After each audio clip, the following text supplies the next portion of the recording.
ณะประธานบรรดาแขกและผู้แทนกองประชุมที่มีความเคารพนับถืออย่างสูงข้าน้อยทั้งสองได้รับอนุญาตต่างหน้าให้น้องน้อยเยาวชนขอกล่าวคำอวยพรมายังกองประชุมใหญ่ครั้งที่หนึ่งของคณะบริหารงานชาวเมืองลำพูนเฮียมนี้แสงทองส่องประกายสีรัศมีชาวนุ่มลาวขาวแจ้ง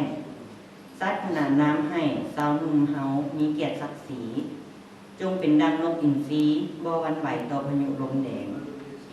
น้ำหน้าสู่คันทึงแดงเป็นกำลังแหงแข่งกว่าพวกเฮามือนี้น้องสุดที่ภาคภูมิใจได้มาร่วมงานสำคัญนี้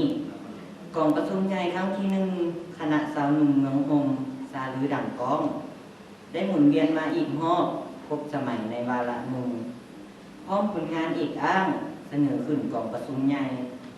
ผลงานมีมากล้นหลายหน่วยสาวหนุ่มกลุ่มกองตะลุก่อนออกแหงซวยแข่งขันกันหันห้าวตามคิดพักนำพาสร้างทุกขบวนการได้ผลเด่นขันหักถามสาวหนุ่มบ้านประสานเข้าห่วงแหงแท้เลย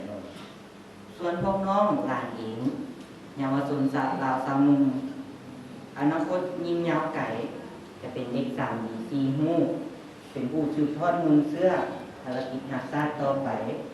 สูงสติปัญญาเมืองกาย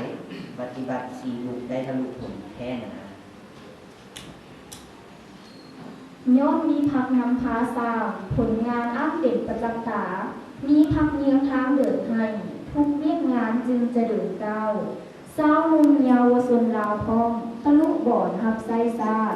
จะทุกฝนตนเองทุกด้านเคียงข้างบ่ห่างไก่ดอกนา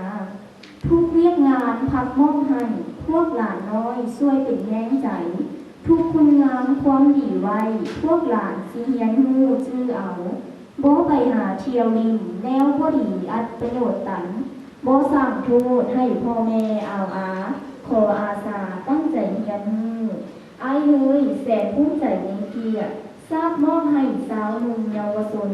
จงไปให้ถึงดวงดาวสร้างลาวให้ผ่านพ้นความจนเฮาแนวน้อสินใสแห่งยุคสมัยทราบดิลสนพวกเฮาพักเพียรอดทนทุกคนขอให้สัญญาท่านในวาระอันท้ายนี้เฮียนขอพรใสผู้แทนทั้งหลายขอให้อยู่สบายกายเนื้อ